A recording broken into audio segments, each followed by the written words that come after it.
নমস্কার বন্ধুরা, welcome to my another blog. তো এটা বেশ কিছুদিন আগের একটা কাজের ব্লগ আমি তোমাদের সাথে শেয়ার করছি। আমি বেরিয়ে পড়েছিলাম কাজের উদ্দেশ্যে, আর আমার বাবা আমার ব্যাগগুলো নিয়ে আমাকে রাস্তায় টোটোতে তুলে দিতে যাচ্ছিল, কারণ সেদিন অনেক ভারী ছিল ব্যাগগুলো, আমার পক্ষে একা পসিবল হচ্ছিল না। আমি আর আমার অ্যাসিস্ট্যান্ট চলে এসেছি ব্রাইডের বাড়িতে। আজকে ছিল আমার রিসেপশন, ব্রাইডের কাজ।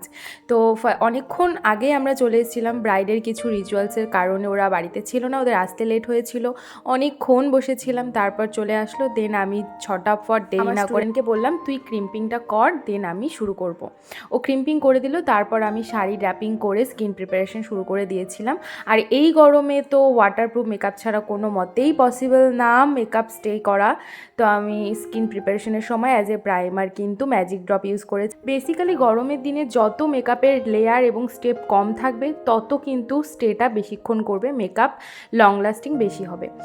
আর আমার বেসটা কিন্তু তোমরা দেখতেই পাচ্ছ কতটা ফ্ললেস হয়েছে। এখানে কিন্তু কোনো রকম কোনো এডিট নেই, একদম র ক্যামেরার ভিডিও তোমরা দেখতে পাচ্ছ। আর এই হচ্ছে আমার ব্রাইডের ফাইনাল লুকটা। কেমন লাগলো তোমরা অবশ্যই জানিও। আজকের ভিডিওটাই পর্যন্তই, টাটা।